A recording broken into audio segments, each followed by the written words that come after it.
নমস্কার। সুখ দুঃখ কবি রবীন্দ্রনাথ ঠাকুর। বসেছে আজ রথের তলায় স্নান যাত্রার মেলা। সকাল থেকে বাদল হলো, ফুরিয়ে এলো বেলা। আজকে দিনের মেলামেশা, যত খুশি যতই নেশা। সবার চেয়ে আনন্দময় ওই মেয়েটির হাসি। 1 পয়সায় কিনেছে ও তাল পাতার এক বাঁশি।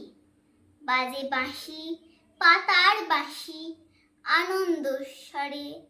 হাজার লোকের হর্ষধ্বনি সবার উপরে। ঠাকুর বাড়ি ঠেলা ঠেলি, লোকের নাহি শেষ। অবিশ্রান্ত বৃষ্টি ধারায় ভেসে যায় রে দেশ। আজকে দিনের দুঃখ যত, নাই রে দুঃখ উহার মতো। ওই যে ছেলে কাতর চোখে দোকান পানে চাহি। একটা রাঙা লাঠি কিনবে, 1টি পয়সা নাহি। চেয়ে আছে নিমেষারা নয়ন অরুণ। হাজার লোকের মেলাটি রে করেছে করুণ। ধন্যবাদ।